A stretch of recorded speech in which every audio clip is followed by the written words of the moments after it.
Hello, friends. It is Sam from Sunny Days with Sam. Super excited to be here with you guys to bring you my hexagon tutorial today.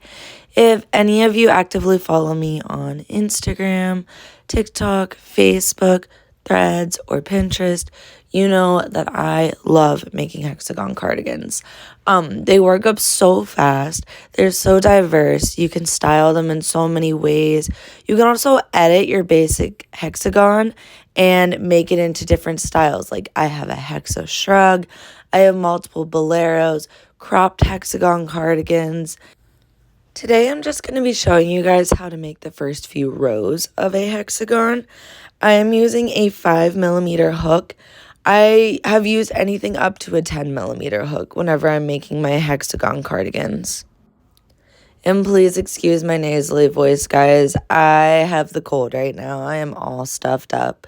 But let's get started on this basic crochet hexagon. Now, if you've watched my tutorials in the past, you have seen how I start all my projects, which is a basic circle around my pinky. I size down that by tying a knot into it, and then I start my hexagon. So I'm going to start off by chaining 4. You can chain as many as you want. This is just making your foundation circle to work your first hexagon stitches into. So you're going to chain 4 and connect those first and last stitches together to form a circle. Once you've formed your circle, you're going to chain 3 and then you're going to do 2 double crochet. This is going to appear as 3 double crochet. This will be your first cluster out of 6. Once you finish that first cluster, you're going to chain 3 and then you're going to do 3 double crochet. This forms corner 1. You're going to repeat this until you have 6 clusters and 6 corners. So you can speed up, you can slow it down and go with me. I'm going to work through all of the clusters and all of the stitches throughout this pattern just so you can see exactly how it's made step by step.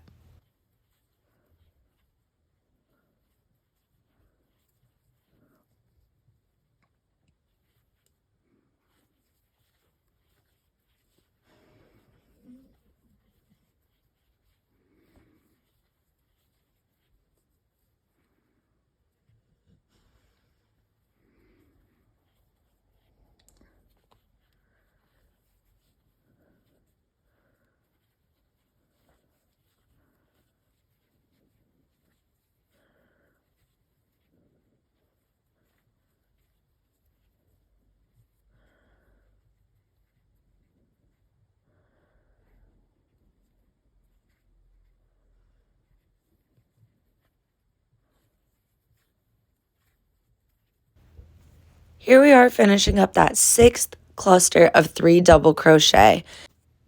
Following that last chain 3, which is going to be your 6th corner, you're going to connect that chain 3 into your first chain 3. So this is just closing off the hexagon. Once you close off that hexagon, count your corners, count your clusters, so you can physically see what I'm talking about with the 6 clusters of 3 double crochet and the 6 corners, which is the chain 3. So once you have all 6 of those, you are going to chain 3 again. And then you're going to start working into corner 1.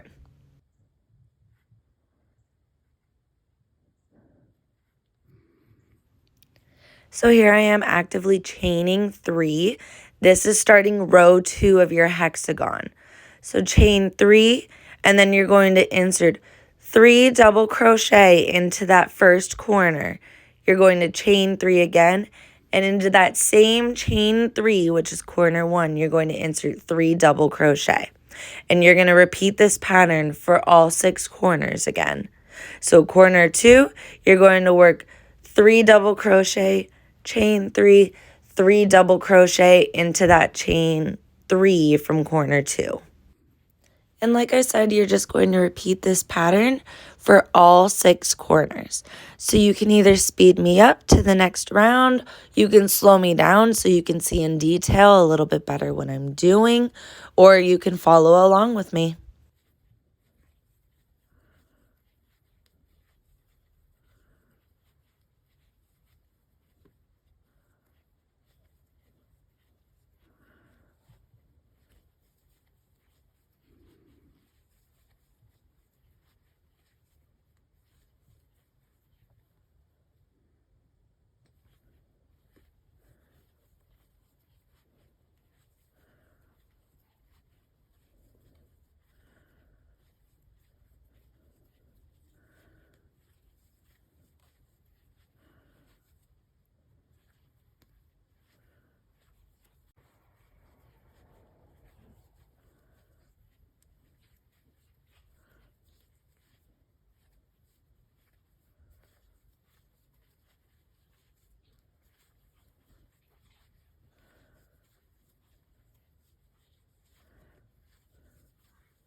So here I am finishing up corner 6 of row 2 with a 3 double crochet, chain 3, 3 double crochet. And then you'll see that we are left with that first chain 3 space. In any odd spaces like that, you are just going to insert 3 double crochet. As you build onto your hexagon, you're going to notice more and more of these chain spaces between corners. This is just your hexagon growing. You're building onto your hexagon row by row. So in every chain space between those corners, remember your corners are the 3 double crochet, chain 3, 3 double crochet. And then in between those corners, all of the chain spaces are going to be filled with 3 double crochet clusters. You're just going to continue this pattern around your hexagon. So I always envision my hexagons and my granny squares like you're making kind of a giant swirl. You're working in rounds. There's no flipping back and forth. There's no chaining or starting or ending your rows. You are just continuing to build in a circle on that hexagon.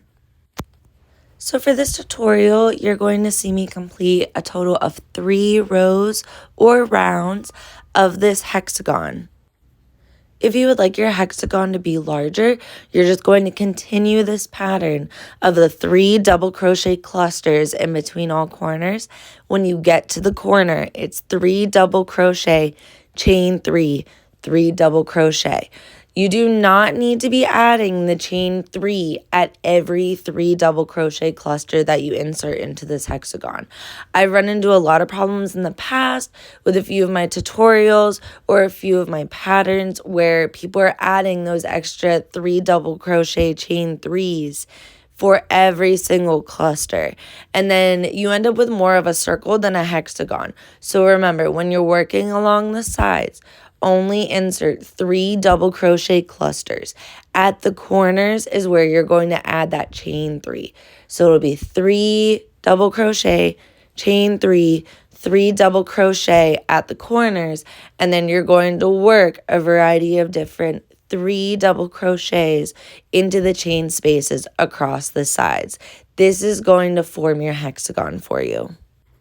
You guys are welcome to speed it up, slow it down so you can see what I'm doing. I tend to crochet a little bit fast. You guys will notice that I drop stitches sometimes. I just want some real play action of me crocheting this hexagon for you. So you guys can speed it up to the end of row 3. You can slow it down if you want to see everything. So if you guys work better with patterns, you are welcome to check out my website. I have quite a few different hexagon cardigans up there, including my Whimsical Fae hexagon cardigan. I have my Autumn, my Blacklight Barbie. I have my Plum Pixie, my Jolly Rancher hooded hexagon cardigan. And here is our finished hexagon. Rows 1 through 3. So here's a good time to count all of our corners. You can see in the video that I'm pointing to each 6 individual corner. Remember, that is your 3 double crochet, chain 3, 3 double crochet cluster.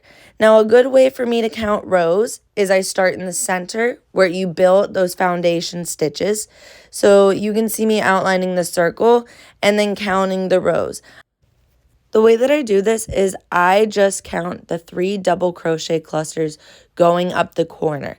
So stitch markers are always really useful. I personally do not use stitch markers. I know a lot of people do though. This is just helpful so you can keep track of your first corner. And thank you guys so much for watching. Here is your finished hexagon. Don't forget to hit that subscribe button.